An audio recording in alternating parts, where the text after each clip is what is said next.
झकास। नीला रंग में जीन्स में टाइट फिटिंग में दिखत तय झकास। तोरे पाछू मटूरा हो गे हे बदमाश। तोरे पाछू मटूरा हो गे हे बदमाश। नीला रंग में जीन्स में टाइट फिटिंग में दिखत तय झकास। नीला रंग में जीन्स में टाइट फिटिंग में दिखत तय झकास। तोरे पाछू मटूरा हो गे हे बदमाश। तोरे पाछू मटूरा हो गे हे बदमाश।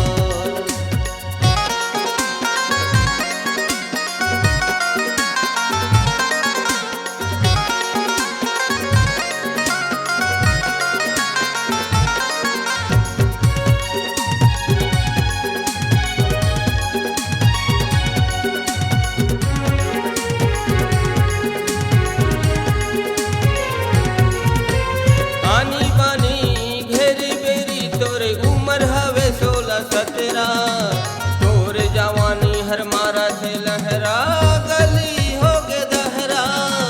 टूरा के बीच में लाखों के भीड़ में टूरा के बीच में लाखों के भीड़ में घूम थचते बिंदा। तोरे पाछू मटूरा हो गे हे बदमाश। तोरे पाछू मटूरा हो गे हे बदमाश।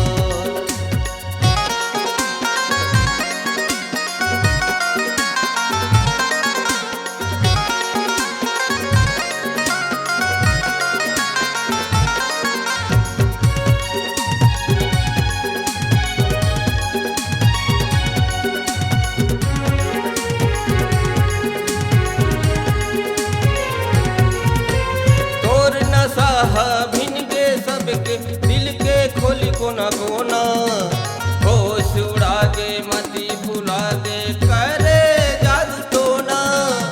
तोला पाए बर तोला मनाए बर तोला पाए बर तोला मनाए बर रहे सब उपाय। तोरे पाछू मटूरा हो गे हे बदमाश। तोरे पाछू मटूरा हो गे हे बदमाश।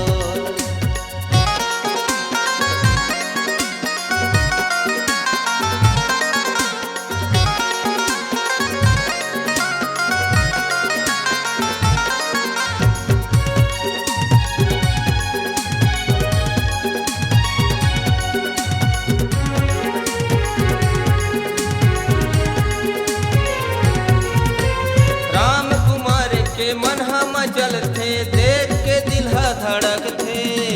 फोटा पन्ना पुरुषोत्तम बिगड़ गे तोर माया में तरस थे। आँखी नसीली के ओट रसीली के आँखी नसीली के ओट रसीली के मरथे सबो पिया। तोरे पाछू मटूरा हो गे हे बदमाश। तोरे पाछू मटूरा हो गे हे बदमाश। नीला रंग में जीन्स में टाइट फिटिंग में दिखत तय झकास।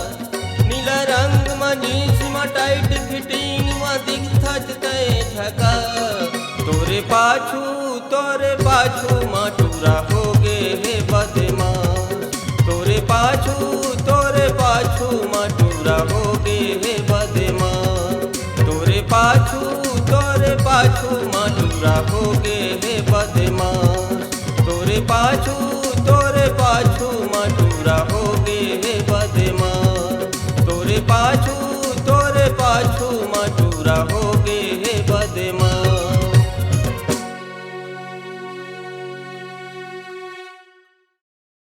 बनाइए अपनी एक खास पहचान। अपनी आवाज को दीजिए एक नया आयाम। तो याद रखिए एक ही नाम, Upasana studio. Upasana studio digital multitrack audio video recording. Bijju sound service Pali, जिला कोरबा, छत्तीसगढ़। Mobile number 9340823283।